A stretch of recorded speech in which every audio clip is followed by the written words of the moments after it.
सभिनी ॾिसंदड़नि खे आउं ॿीहर भली कार चवां थी जे पंहिंजे प्रोग्राम सुबुह मेहराण में हर ब्रेक खां पोइ मां चवंदी आहियां जो पंहिंजो प्रोग्राम मां खे यादि ॾियारींदी आहियां त हिन सीट ते त आउं मौजूदु आहियां ऐं बिल मुशाहिबा कचहरी असांजे महिमाननि सां थी रही हूंदी आहे। प्रोग्राम पोइ बि अव्हां जो आहे, प्रोग्राम ते छायल पोइ बि अव्हां हूंदा आहियो। प्रोग्राम स्क्रीन ते जॾहिं मेहरान टेलीविज़न प्रोग्राम जॾहिं नशर करे थो त उहो प्रोग्राम अव्हां जे लाइ हूंदो आहे। घर में वेही पंहिंजे कार्डबोर्ड्स में अव्हां असांखे ॾिसंदा आहियो त पोइ ॻाल्हियूं अव्हां सां अव्हां जूं ई हूंदियूं आहिनि। हमेशह कोशिशि रहंदी आहे त डाइवर्सिटी प्रोग्राम में हुजे, हमेशह कोशिशि रहंदी आहे न सिर्फ़ु मुंहिंजी पर डायरेक्टर साहिब जी पूरी टीम जी त असां प्रोग्राम खे कामयाबी सां अव्हां ताईं पहुचायूं। प्रोग्राम में ॻाल्हियूं जेके आहिनि उहे बि काराइतियूं हुजनि, कम वारियूं हुजनि, ॻाल्हियूं वणंदड़ बि हुजनि ऐं माना ईअं ई ॻाल्हि का थी वञे त उहा बि मिड़ई सरसरी ॻाल्हि लॻंदी आहे। का ॻाल्हि हुजे कम वारी त पोइ ॻाल्हि ख़ूबसूरत बि लॻंदी आहे। अच्छा, 1 ऑगस्ट आहे, काफ़ी अहिड़ा ॿार हूंदा जेके हिन वक़्तु स्क्रीन ते असांखे ॾिसी रहिया हूंदा त हाणे बसि तव्हां वञो पंहिंजे प्रोग्राम कंप्लीट करे वञो पंहिंजे कमरे में, बैग खे सेट कयो, ड्रेस वग़ैरह सभु कुझु सेट कयो, अम्मी खे तंग कयो त अम्मी हर शइ असांखे सही सही खपे, लंच बॉक्स पंहिंजा कढो, पंहिंजी बॉटल्स कढो पाणी जूं। तव्हांजो जेको होमवर्क आहे उनखे हिकु दफ़ो ॿीहर ॾिसो त किथे कमी कोताही आहे, छा सही करिणो आहे। सुभाणे खां स्कूल अव्हां सभिनी खे वञिणो आहे। चयो वञे थो ॾाढो सुठो स्लोगन आहे, पढ़ंदी सिंध त वधंदी सिंध। अच्छा, पोइ वरी असां वटि इहा त असांजी ना एली आहे त प्रोग्राम वरी अहिड़ा हलाया वेंदा आहिनि जो असां कतारुनि में ॾिसंदा आहियूं त औरतूं बीठल आहिनि। ॾाढो अफ़सोस मूंखे त थींदो आहे त असां नारा कुझु ॿिया हणंदा आहियूं, कमु कुझु ॿियो कंदा आहियूं। सो चयो वञे थो त कोल ऐं फैल में जॾहिं तज़ाद हुजे त पोइ भला उते छा कजे, उते छा चइजे। पर ख़ैर अव्हां हिकिड़ी ॻाल्हि कई त उमेदु सुठी हुअणु खपे, सो उमेदु सुठी रखूं था। ॿी ॻाल्हि त जेका महिनत जी ॻाल्हि हूंदी आहे, लगन जी जेका ॻाल्हि हूंदी आहे त अव्हां जी जेकॾहिं महिनत सां मोहबत आहे त पोइ अव्हां यकीनन पंहिंजी मंज़िल माणींदव। ॻाल्हि कयूं पिया असां स्टेज जी, अव्हां सां ॻाल्हि हले पई तो आपको कैसा लगा वो कैरेक्टर प्ले करके? एक तो मुश्किलात थी और उसके बाद कामयाबी से जब पूरे पाकिस्तान में छाया हुआ था तो कैसे आपको रिव्यूज मिले, किस तरह आपकी खुशी का पैमाना था? नहीं, वो रफीक भाई ने वो जो कैरेक्टर मुझसे करवाया था उस पर मेहनत भी बहुत की थी और मैंने पूरी टीम परेशान थी, मगर जब वो प्ले मुझे रफीक भाई ने सीडी गिफ्ट की, मैंने देखा तो मुझे बहुत अच्छा लगा कि ये एक अवेयरनेस का प्रोग्राम था जो पूरे पाकिस्तान के अंदर जो है ना तमाम यूसीस के अंदर चल रहा है और वहाँ से जो शोहरत मिली मुझे, जो वहाँ के जो लोग थे, जो मेरे दोस्त यार थे, उन्होंने मुझे फ़ोन कर करके बताया कि यार आपका प्रोग्राम यहाँ पर चल रहा था प्रोजेक्ट के ऊपर, तो बहुत ज़्यादा खुशी हुई। और ये खुशियाँ हमारे पास ड्रामों में शोहरत ये एक बहुत बड़ा नशा है, शोहरत का नशा। शोहरत जो वॾो नशो आहे, वाक़ई बिल्कुलु बिल्कुलु सही पिया तव्हां चओ। ऐं शोहरत घटि माण्हुनि खे नसीब थींदी आहे ऐं वरी हुनखे संभाले रखणु बि वॾो आर्ट आहे, वॾो फन आहे। घटि माण्हू हूंदा आहिनि जेके पंहिंजी शोहरत खे संभालींदा आहिनि। ईअं आहे? यकीनन आहे। माशाअल्लाह, तव्हां बि माशाअल्लाह आहे। ईअं त केतिरा सारा माण्हू मशहूर हूंदा आहिनि पर हो पाण खे पंहिंजे कैरेक्टर खे बचाए न सघंदा, ईअं पाण खे ज़ाया करे छॾंदा। पर आउं सम्झंदो आहियां त शोहरत ॾाढी मिठी ऐं सुठी शइ आहे, पर उन सां गॾु कैरेक्टर जेको आहे न उहो ज़िंदगी में उहो कमाल शइ आहे। तव्हांजो कैरेक्टर सुठो हुजे, शोहरत ते तव्हां आसरो ई न, शोहरत जे पोयां लॻो ई न। तव्हां पंहिंजो कमु कयो, तव्हां पंहिंजे कैरेक्टर खे कंट्रोल में रखो ऐं ॿियनि लाइ सोचो, पोइ वरी तव्हां ॾिसो त शोहरत त को मसइलो ई न आहे न, शोहरत तव्हांखे पाणी मिली वेंदी। मुस्तनसर हुसैन तारड़ जो कौल आहे त आप अपने से सच्चाई करो और अपने हिस्से का काम बढ़ चढ़ कर करो और शोहरत के पीछे भागना आप छोड़। शोहरत जे पोयां लॻणी छॾे ॾियो न, सही, तव्हां पंहिंजो कमु कयो, पोइ वरी ॾिसो त शोहरत कीअं थी तव्हांजे पोयां डोड़ूं पाए अचे। ऐं यकीनन पाण ॾिसूं था दुनिया में या शोबिज़ जी दुनिया में लातइदाद कैरेक्टर जेके माण्हू कमु कनि था, पोइ उन्हनि खे वरी अलाह बि इज़त ॾिए। न न बिल्कुलु असां त बिलीव कयूं था अलाह जी ज़ात इहो बिलीव त हुजणु बि खपे। मां सम्झां थी हिकु आर्टिस्ट जे तव्हां उन ते यकीन रखो ऐं पंहिंजो कमु कयो पंहिंजे कैरेक्टर सां, सही सही, कमिटमेंट सां बसि पोइ तव्हां असां त ईअं पिया ॾिसूं हा सही तरक़ी ऐं बुलंदी जी उन्हनि ॾाकड़नि ते तव्हां असीं चढ़ंदा जंहिं वेंदव तरफ़ वञूं पिया जी जी त जी असीं सम्झूं पिया त इहो को मौज़ू आहे शाह लतीफ़ बिटाई जी का असांखे दुआ आहे जी जो असीं कमु कंदा वञूं पिया ऐं असांखे ईअं का ग़ैबी मदद हीअं अॻिते पई करे त हाणे उन में असांजो सच पुछो को कमाल न आहे असीं हिकिड़ो कमु पिया करियूं सही असीं लेबर था करियूं मज़दूरी कयूं था इहो बि तव्हांजो वॾो माण्हू आहे माशाअल्लाह सां तव्हांजो मतिलबु असां त सही पंहिंजो कमु पिया करियूं सही जंहिंमें असांजे बच्चनि जी रोज़ी बि आहे जी जी जी ठीकु आहे ऐं टीम जे बच्चनि जी बि रोज़ी आहे असीं कमु पिया करियूं पोइ उन में तव्हांखे कई मौक़ा ज़िंदगी में मिलंदा पर जेकर तव्हां पाण खे ज़ाया करे छॾंदा मुख़्तलिफ़ ख़्वाहिशुनि जो नज़र करे छॾंदा मुख़्तलिफ़ नंढनि नंढनि मफ़ादनि खे तव्हां तरजीह ॾींदा त तव्हां पाण खे विञाए छॾंदा सही सही सही तंहिं करे विञाइणो न आहे इहा मुख़्तसिर लाइफ आहे न नंढी लाइफ आहे भली बुख भरम जी शाल में वञे शान हा सो तव्हांखे मयार उहो ऊचो रखिणो आहे तव्हां ॾाढी ख़ूबसूरत ॻाल्हि कई त नंढनि नंढनि मफ़ादनि जे पोयां जॾहिं इंसानु पइजी थो वञे पंहिंजी वैल्यू विञाए वेहे थो ऐं जॾहिं इंसानु पंहिंजी वैल्यू विञाए छॾे थो त पोइ चवंदा आहिनि त विञाइण खां पोइ जेको ॻोल्हणु हूंदो आहे उहो मुश्किल आहे वञण वारी शइ हली थी वञे अच्छा हिकिड़ी ॿी ॻाल्हि त असां वटि ऑडियंस बि माशाअल्लाह सां हिन टाइम में एॾी एक्टिव आहे एॾो त एक्टिव ज़हन आहे हर कंहिंजो किथे छा कोताही आहे किथे कहिड़ी कमी आहे हर को क्लिक करे थो वञे क्लिक करे थो ऐं का शइ लिके नथी ऐं ख़बर पइजो वञे ख़बर पइजो वञे तव्हां फेक थी ॻाल्हाईंदो माण्हू सम्झी ॿ वेंदा शयूं ॾिसनि उनखे तव्हां लिकाए नथा सघो जी ख़ुशबू बदबू इन्हनि खे तव्हां लिकाए नथा सघो तंहिं करे माण्हू सोचे जॾहिं इहे लिकी नथियूं सघनि भई ख़ुशबू खे बि असीं कंट्रोल नथा करे सघूं बदबू बि असांजे कंट्रोल में न आहे त पोइ हिकिड़ो ई कमु कजे त उन ख़ुशबू खे वठिजे फैलिजे त ॿिए खे का राहत अचे को सुकून अचे को मज़ो अचे उन तरफ़ माण्हू वञे न जॾहिं त तव्हांजी बुराई तव्हांजी कमी कोताही लिकी नथी सघे त फिटी कयो हुनखे छॾियो हुनखे अॻिते वधो ऐं ख़ुशबू जे तरफ़ वञे सही गुलनि ऐं रंगनि जे तरफ़ बिल्कुलु बिल्कुलु तव्हां सही चयो पिया सच्चो होना ट्रांसपेरेंट होना कितना ज़रूरी है आप जैसे हैं आपको वैसा रहना है छोड़ दें लोग क्या कहेंगे फलां क्या कहेगा वो क्या कहेगा वो क्या कहेगी आप जैसे हैं आपको वैसा होना चाहिए और उस पर फ़ख्र होना चाहिए कि मैं ऐसा हूँ या मैं ऐसी हूँ इसके मुतालिक आपकी क्या राय है नहीं ये बात तो बिल्कुल आपने सही कही है असल ये कि हम जो आर्टिस्ट हैं वो कोशिश यही होती है कि जैसा है वैसे रहें वैसे ही चलें वैसे ही उठें मगर जब कैरेक्टर अगर कोई अजीब व गरीब कैरेक्टर मिल जाता है तो उसको तारीफ करने में भी बहुत परेशानी होती है और इस वक्त जो है ना मैं समझता हूँ कि जो थिएटर है वो पूरे पाकिस्तान से तकरीबन ख़त्म हो चुका है कहीं भी नहीं है कराची में भी नहीं है वहाँ भी लोग जो है ना कार्ड छपवा कर प्रिंट करवा कर बसों के अंदर बांटते हैं कार्ड कि आएँ आकर ड्रामा देखें फ्री शो है और हैदराबाद में तो आर्टिस्टों की बहुत ज़्यादा किल्लत है इसलिए कि इसके अंदर जो है ना वो आमदनी का कोई ज़रिया नहीं है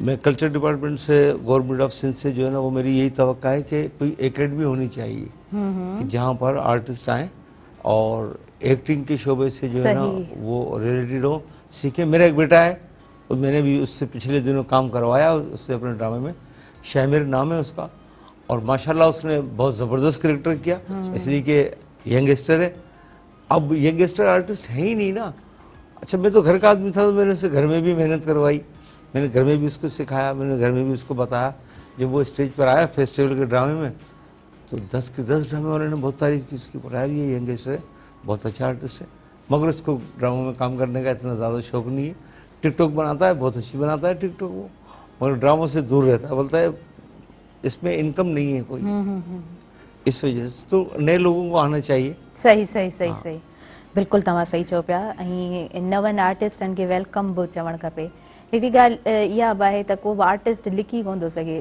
टैलेंट उन में आहे त पोइ हाणे त घणा सारा मौक़ा आहिनि तव्हां पंहिंजे टैलेंट खे ज़ाया न कयो ऐं कोशिशि कयो त तव्हां यूटिलाइज़ कयो पंहिंजे टैलेंट खे इहा ॻाल्हि आउं बि ॾाढी देरि सां सिखी हुयसि मुंहिंजा उस्ताद आहिनि ॾाढा बहितरीनु उस्ताद आहिनि इफ़्तिख़ार साहब इफ़्तिख़ार मेमन साहब ऐं उन्हनि खे मां प्रोग्राम जे लाइ इनवाइट बि कयो आहे जॾहिं उन्हनि खे टाइम मिलंदो छो त उन्हनि जो ट्रेनिंग सां उन्हनि जी वाबस्तगी आहे ऐं पूरे पाकिस्तान में उन्हनि जूं ट्रेनिंग्स थींदियूं रहंदियूं आहिनि जॾहिं उन्हनि खे टाइम मिलंदो त असांजे प्रोग्राम में ज़रूरु शामिलु थींदा। उन्हनि मूंखे चयो Tahira you can speak very well, पर इन शइ खे तोखे यूटिलाइज़ करिणो आहे, इन शइ खे तोखे ॾिसणो आहे, तराशणो आहे।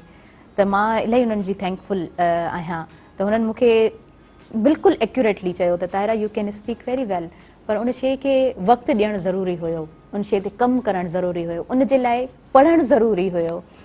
फ्लूएंटली ॻाल्हाइण जे लाइ तव्हांखे 4 शयूं पोयां पढ़ियल हूंदियूं तॾहिं ॻाल्हाए सघंदव, न त पोइ हीउ जेको टूल आहे न साम्हूं कैमरा जो ॾाढो ख़तरनाक आहे, ॾाढो डिॼारे छॾंदो आहे समटाइम्स। सो इन जे लाइ बि एक्सपीरियंस ॾाढी नीड ख़ुशी पई थिए तव्हां पंहिंजे उस्ताद जी तारीफ़ पिया कयो।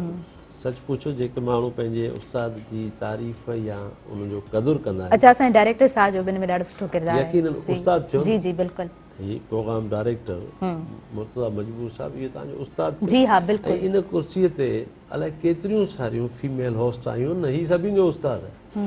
ऐं मूं ॾिठो आहे त उस्ताद इलाही कुझु करे सघे थो, जंहिंखे सिंधीअ में पाण चवंदा अणघड़ियल काठ, ठीकु आहे, उन्हनि खे उस्ताद ठाहींदो। ऐं मूं हिते ॾिठो छा त हीउ प्रोग्राम 10-12 साल खां वठी मुसलसल हले थो न। अच्छा, इहा बि हिकिड़ी अजीब ॻाल्हि आहे, हर साल होस्ट बि चेंज थींदी आहे, यानी कि 20-25-30 मूं होस्ट हिते तब्दील थींदे ॾिठियूं ऐं मूं हिते गेस्ट थींदे पाण खे ॾिठो आहे ऐं होस्ट तब्दील थींदे ॾिठो आहे। त मूं ॾिठो आहे त मुर्तज़ा मजबूर साहिबु उन्हनि खे एॾो त घड़ींदो आहे, ठाहींदो आहे, ख़ूबसूरत कंदो आहे, जीअं सोनारो सोन जी सिर उन मां जॾहिं ज़ेवर ख़ूबसूरत ठाहींदो आहे न, मूंखे ईअं लॻंदो आहे त हे किरदारु ईअं मुर्तज़ा मजबूर साहिबु ठाहिया आहिनि, यानी उस्ताद ठहे। ॻाल्हि वरी पाई तव्हां पंहिंजे उस्ताद इफ़्तिख़ार मेमन साहिब जो ज़िक्र कयो त यकीनन तव्हां कामयाबी तरफ़ वञो पिया। तव्हां पंहिंजे उस्ताद खे क़द्र जे निगाह सां ॾिठो न, यानी हाणे उतां तव्हांखे तरबियत मिली, उतां तव्हांखे दुआ बि मिली। उस्ताद ईअं आहे जीअं पेरेंट्स माउ पीउ हूंदा न, असां रुॻो उनजो क़दुरु कयूं ऐं हुन जूं ॿुधायल ॻाल्हियूं उहे अप्लाई कयूं। अच्छा, आऊं त वरी ॾाढी ॾींगी शागिर्द बि रही आहियां, आऊं त पंहिंजे उस्तादनि सां विड़ी पवंदी आहियां, आऊं त सर मजबूर सां विड़ी पवंदी आहियां, पर वरी इहा ॻाल्हि बाए त रियलाइज़ बि थींदो आहे जेका शइ सही आहे उनखे विद द टाइम माण्हू एक्सेप्ट करे थो। अव्हां ॿुधायो, अव्हां जा कहिड़ा उस्ताद रहिया जिन खे अॼु बि अव्हां? अज़ीम उस्ताद प्राइमरी में असांजो उस्ताद जेको अलहमदुलिल्लाह अॼु बि मौजूदु आहे, उनजी 82 साल वरे 82 वरे हुनजी उमिरि आहे, साईं रोहिल अमीन कुरैशी साहिबु। सच पुछो त हू ॿई टंगूं हुन जूं साबित न आहिनि अॼु बि। हुनखे नंढपण में को पोलियो वग़ैरह थियो, उन वक़्तु पोलियो जा इलाज कोन हुआ, पोइ उहो मुंहिंजो उस्तादु थोरो टंगुनि सां सेट न आहिनि, जवानी खां वठी अॼु ॾींहं ताईं। पर उहो उस्तादु जंहिं हीरा पैदा कया, अॼु दुनिया जे मुख़्तलिफ़ मुल्कनि में हुन जा शागिर्द मौजूदु आहिनि ऐं तरक़ीअ जे मंज़िलुनि ते, टॉप जी लेवल ते उहे मौजूदु आहिनि उन पोज़ीशन ते। ऐं ॿियो मुंहिंजो उस्तादु आहे जेको उहो मौजूदु आहे जेको मैट्रिक जो असांजो उस्तादु साईं ग़ुलाम मुस्तफ़ा पली जो साहिबु हिते गुलिस्तान सजाद में रहे थो, उनजो पुटु बि चीफ इंजीनियर आहे। यानी उहो उस्तादु एॾी हुन ईमानदारी सां पंहिंजे स्टूडेंट्स खे पढ़ायो, स्कूल में पढ़ायो। नतीजो कहिड़ो निकितो? नतीजो इहो निकितो तव्हां भलो कयो त भलो थिए। हुन ॿियनि जे ॿारनि खे ईमानदारी सां पढ़ायो ऐं हुन पंहिंजनि ॿारनि ते ध्यानु ॾिनो। संदसि ॿार चीफ इंजीनियर हिन वक़्तु आहे, ठीकु आहे, इन लेवल ते हुनजा पुट, हुनजा पोटा डॉक्टर इंजीनियर। त इहो आहे उस्ताद जॾहिं पंहिंजो ईमानदारी सां हक़ अदा कयो त अलाह साईं वरी उनखे बि नवाज़े थो छॾे। त मुंहिंजी दुआ आहे त मुंहिंजा ॿई उस्ताद मौजूदु आहिनि, साईं रोहिल अमीन कुरैशी साहिबु ऐं साईं ग़ुलाम मुस्तफ़ा पली जो साहिबु, ऐं अलाह उनखे सिहत ॾे। अहिड़ा उस्ताद असीं अहिड़नि उस्तादनि खे अॼु बि ॾिसणु चाहियूं। बिल्कुलु बिल्कुलु, तव्हां सही चओ पिया, अहिड़नि उस्तादनि खे असां ॾिसणु चाहियूं था। वक़्तु साही जो थी वियो आहे, असां साही जी तरफ़ वञणु चाहियूं था। फ़िलहालु त वरी जल्दी सां हाज़िर थियूं था मुंहिंजे पंहिंजे प्रोग्राम सुबुह मेराण में।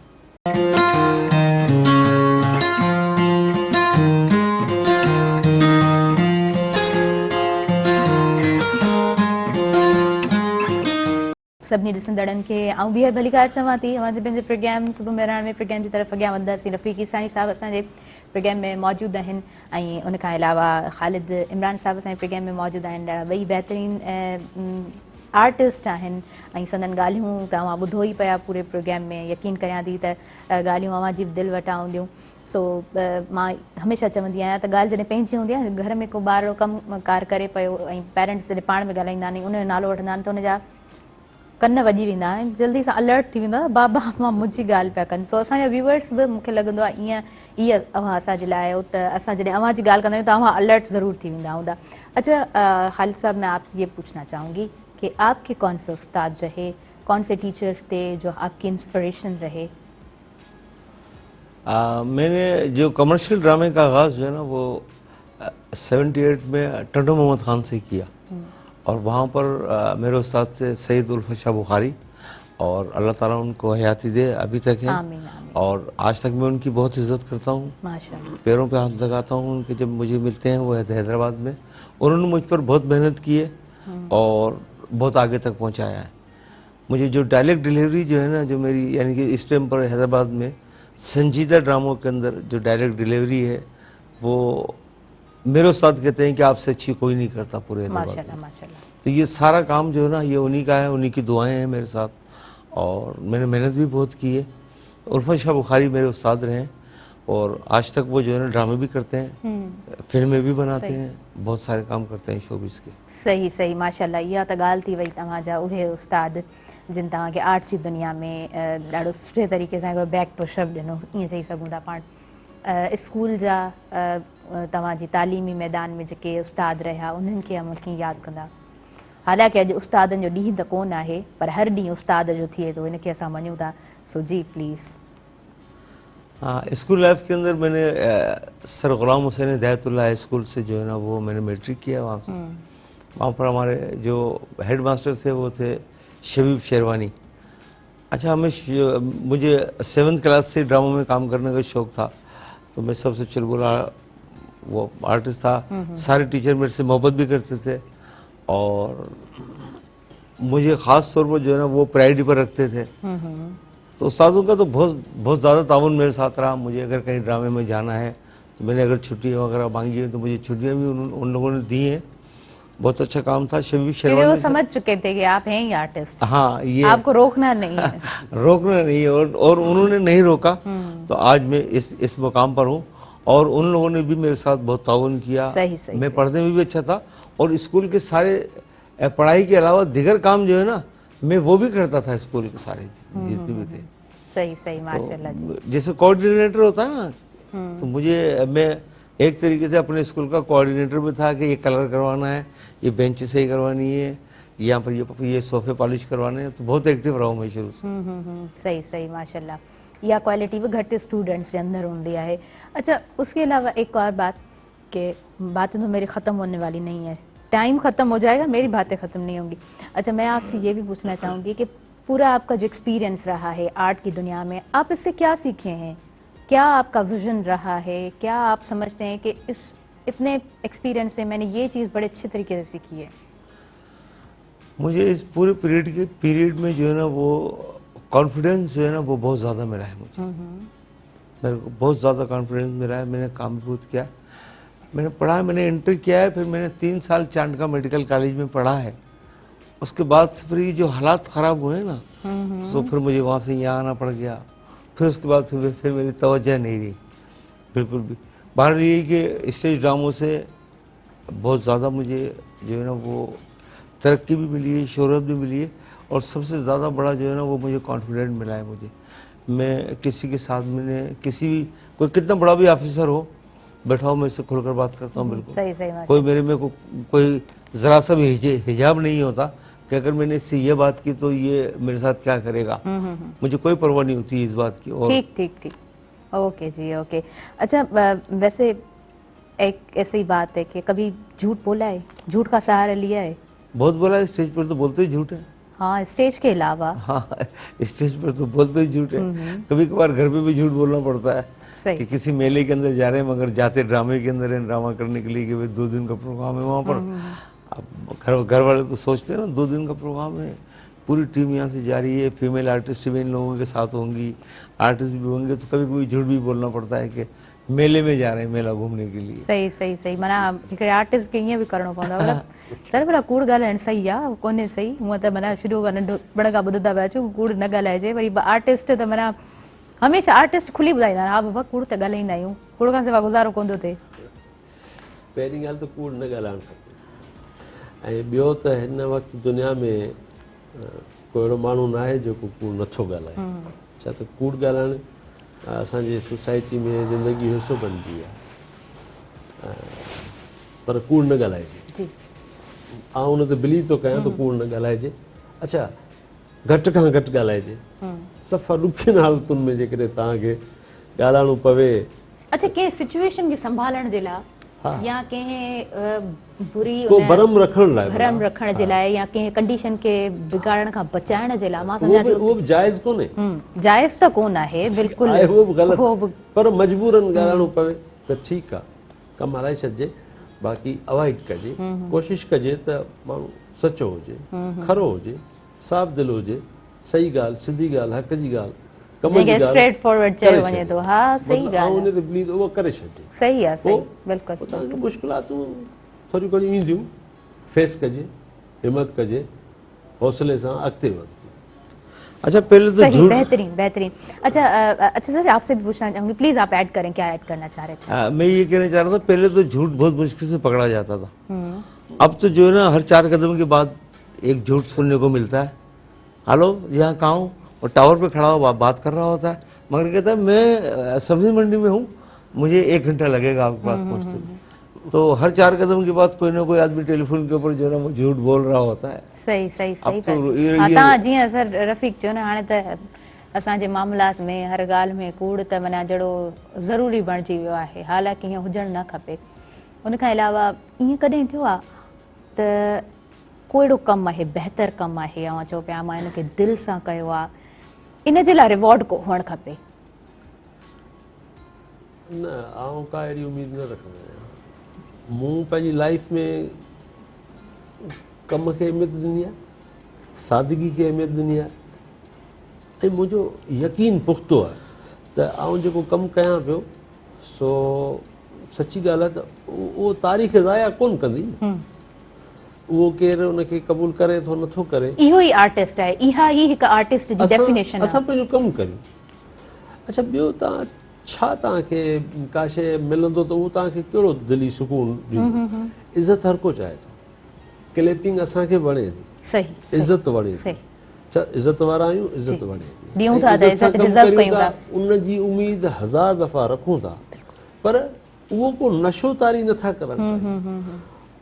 तव्हां शायदि ॾिठो आहे सभिनी त आउं पंहिंजी ज़ात में बर्थडे जो प्रोग्राम ई कोन कंदो आहियां माण्हू वॾा वॾा इवेंट कंदा आहिनि पाण अरेंज कंदा आहिनि मूंखे बि इहा ॻाल्हि ॾाढी अजीब लॻंदी आहे। अच्छा पज़ीराई जा प्रोग्राम पाण अरेंज कया वेंदा आहिनि काफ़ी अहिड़ा माण्हू आहिनि जेके वरी माना फिनांसिंग पाण कंदा आहिनि रुगो फ्रंट ते ॿिया माण्हू हूंदा आहिनि हिनखे ख़बर आहे मुंहिंजो पुराणो दोस्त आहे हिन मूंखे पाण केतिरा दफ़ा चयो यार कोई करे आपके लिए मेरी तंज़ीम से करे अरे यार भई ॿियनि जा ॾिसूं पिया न उन में शिरकत करियूं पिया असांखे मज़ो अचे पियो सुकून अचे पियो भई दोस्त जी इज़त थिए पई माना असांजी थिए पई ऐं उन में शिरकत बि करियूं था त पोइ माण्हू आदी थी वेंदो जॾहिं तव्हां हासिलात जे चकर में अची वेंदा न त मूंखे एज़ाज़ बि मिले मूंखे अवॉर्ड्स बि मिलनि मूंखे ही शइ बि मिले मूंखे ही बि मिले त पोइ तव्हां अची वेंदा उन आदी थी वेंदा उन्हनि शयुनि में न मिलियो तव्हांखे मायूसी थींदी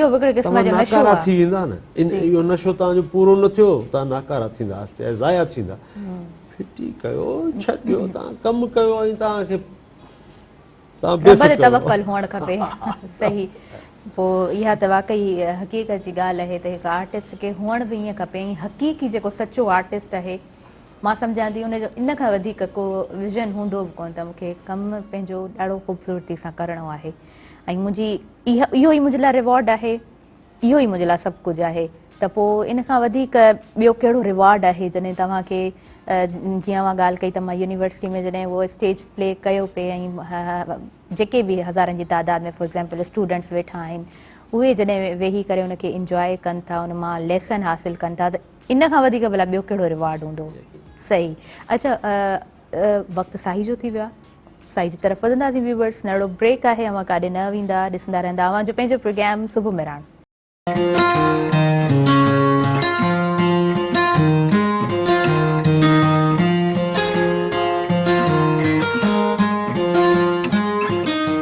ॾिसंदड़नि खे ॿीहर भलीकार चवां थी अवांजे पंहिंजे प्रोग्राम सुबुह मेहराण में। ऐं असांजी त सुबुह मेहराण आहे। जॾहिं एंटर थींदी आहियां ऐं हिन मंच खे ॾिसंदी आहियां त वाक़ई सुबुह मेहराण हूंदी आहे। अवां जी ख़बर न आहे त सुबुह कीअं हूंदी आहे। ऐं पहिरीं चई चुकी आहियां त जेके लेट उथण वारा माण्हू, जेके देरि सां, बिल्कुलु देरि सां उथण वारा माण्हू, उन्हनि जी त सुबुह हूंदी ई कोन्हे का।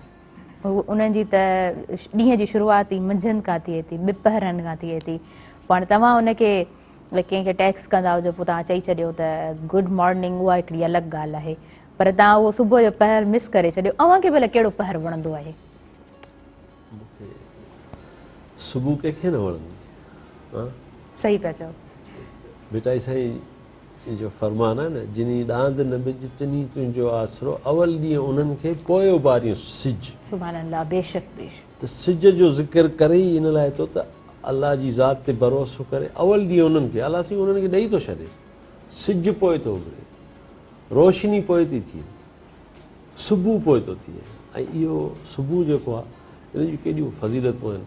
ऐं यानी कि असांजे अच्छा, हिन में हिकमत बि वॾी आहे। हिकमत वॾी आहे, हिन में तंदुरुस्ती आहे। ॾिसो न, चवंदा आहिनि वाक सुबुह जो कयो, ऐं नाश्तो नेरनि उहा सुबुह सवेर कयो। तव्हांजी सुठी सिहत जो तालुक़ु बि सुबुह जे सां आहे। सवेर उथणु, कामयाबी बि सुबुह सां आहे। अली अलैहिस्सलाम जो शायदि कौल आहे त सुबुह सवेर उथण सां माण्हू जा इरादा पुख़्ता थियनि था। हा, ठीकु आहे। हा, मौला अली अलैहिस्सलाम जिन जो कौल मुबारक आहे। बिल्कुलु ठीकु आहे। यानी कि सुबुह जी अहमियत त ॾिसो न। ऐं असां उहा अहमियत विञाए वेही रहिया आहियूं। नतीजे में असां हाणे जिस्मानी तौर ते कमज़ोर थींदा वञूं। असांखे विटामिन डी जेको आहे उहो सुबुह जे पहर में मिले। मेडिकली ॾिसो न, अलाह जूं इनायतूं ॾिसो न। सही पिया चओ त उहो बंदे लाइ छा छा न कयो आहे। ठीकु आहे।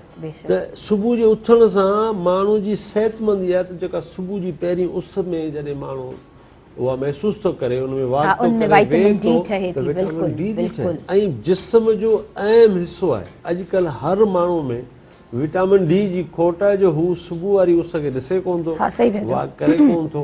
त पोइ हिननि हसीन जहिड़ा गुल आहिनि, इहे सुबुह जी मौसम हिननि गुलनि जी आहे। हसीन ख़ूबसूरत आहे, सेहतमंदी बि आहे, ऐं उन में कामयाबी आहे। माण्हू सवेर उथंदो, सवेर उथंदो त वञी को सुबुह साण को कमु कंदो न, रोज़ी जी तलाश कंदो, निकिरो पंहिंजे घरनि मां। सुबुह उथो सवेर ऐं रिस्क जी तलाश कयो। ख़ुदा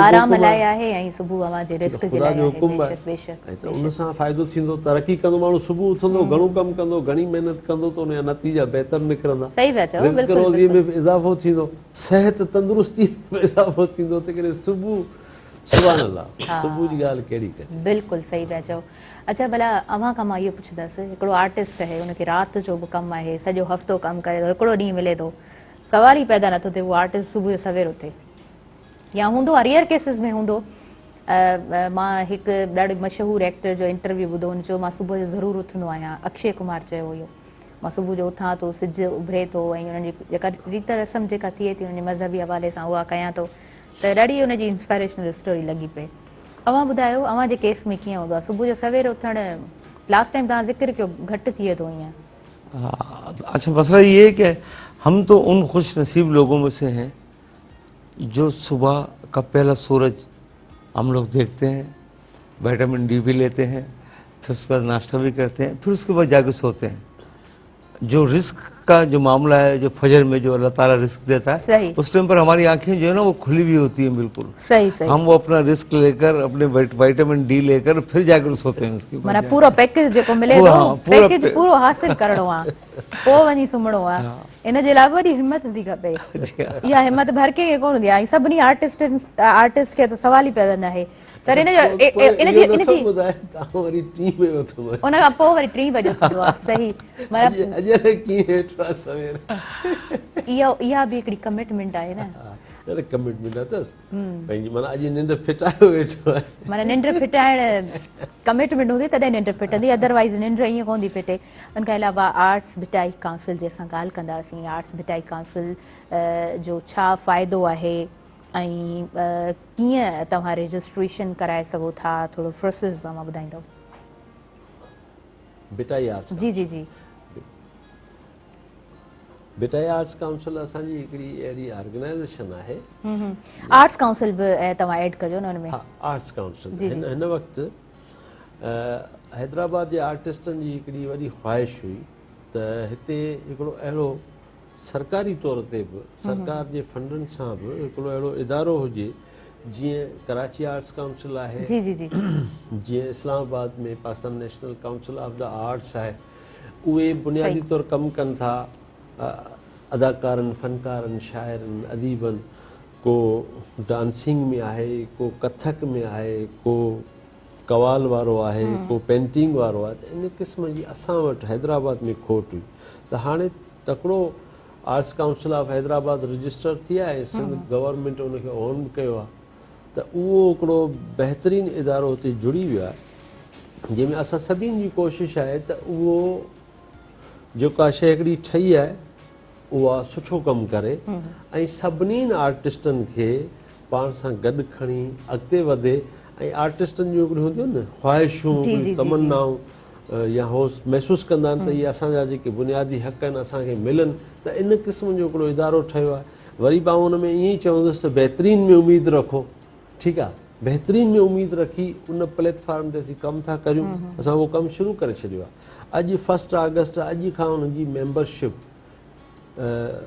अॼु 1 अगस्त खां असां मेंबरशिप अनाउंस करे छॾी आहे त हर आर्टिस्ट हर ॾात ऐं फॉर्म्स जेके आहिनि उहे हार्ड कॉपी में मिलनि था उहे हार्ड कॉपी में उहे पाण विसूल कया वेंदा ठीकु छो त ऑनलाइन शयूं हुजनि त पोइ वरी ॿियनि इलाइक़नि जा माण्हू हीअ आहे असल में हैदराबाद वॾो शहर आहे तमामु उन में तमामु घणा ॾात दणी रहनि था सुघड़ रहनि था सदाकार रहनि था अदाकार रहनि था फ़नकार डायरेक्टर यानी टेक्निकल स्टाफ होस्ट तमामु वॾो हिकिड़ो सर्कल थिए थो हल्को आहे त उन्हनि सभिनी लाइ हिकिड़ो ही प्लेटफॉर्म आहे ऐं उहे अचनि ऐं पंहिंजी दिलचस्पी ॾेखारीनि शामिलु थियनि ऐं अॻिते वधनि मक़सदु इहो आहे त अॻिते वधनि त पोइ सुभाणे वरी गवर्नमेंट जेका बि ईंदी त उहा बि ऑन कंदी फ़ाइदो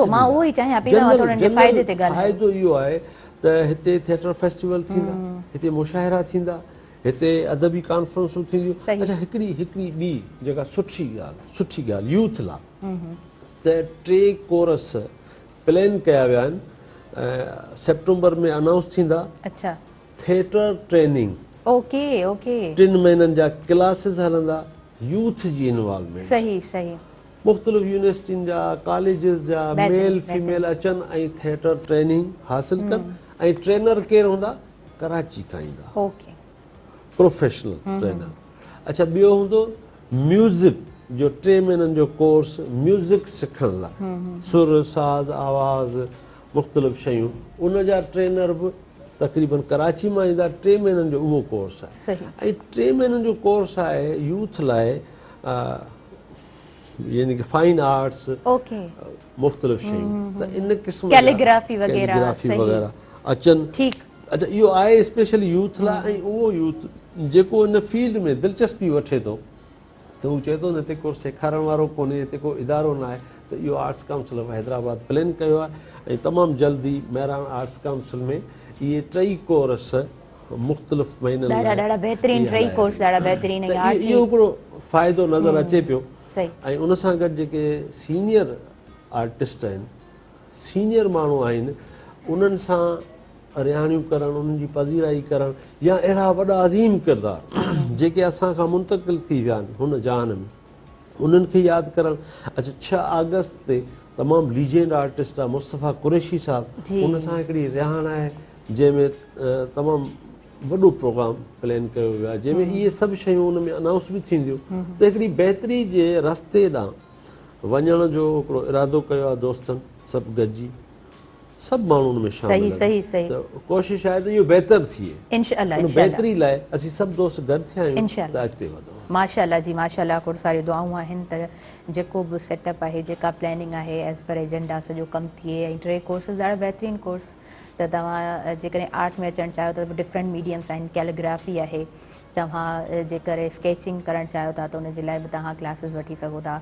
उनखां अलावा मिनिएचर पेंटिंग थी वेंदी आहे ऑयल पेंटिंग थी वञे थी कलर पेंटिंग थी वञे थी ॾाढा डिफरेंट मीडियम्स ॾाढो सुठो हिकिड़ो कोर्स थींदो आहे त 3 मंथ मुंहिंजे ख़्याल सां इनफ टाइम आहे सिखण जे लाइ उनखां अलावा डांसिंग वग़ैरह ऐं उनखां अलावा वरी थिएटर जे लाइ त ॾाढो बहितरीनु डिज़ाइंड थियल आहे वरी भिटाई आर्ट्स काउंसिल जी बि असां ॻाल्हि कंदासीं जेका मूं स्टार्टिंग में बि कई ऐं आर्ट्स काउंसिल खे बि एड करणु चाहियोसीं अच्छा भिटाई आर्ट्स काउंसिल जा अपकमिंग जेके प्लान्स आहिनि जेको कमु आहे उहो वारा थोरो शेयर करे सघो था हिकिड़ो त इहो असांजी मुख़्तलिफ़ एनजीओ जा थिएटर कयूं जी जी 9 तारीख़ वञूं पिया उमरकोट ऐं हुनजे अतराफ़ में अच्छा उते उमरकोट में मुख़्तलिफ़ ऑर्गेनाइज़ेशन्स उहे कम्यूनिटी खे अरेंज था कनि ठीकु फर्ज़ करियो हाणे 200 औरतूं असीं नथा अरेंज करे सघूं पर उहे कनि था 200 औरतूं वेठियूं आहिनि ॿार वेठा आहिनि असां हिकिड़े सब्जेक्ट ते हितां तयारी करे टीम वठी वञी उते परफॉर्म कयो यानी उन्हनि जे घर ते पहुची असां ड्रामो पेश कयो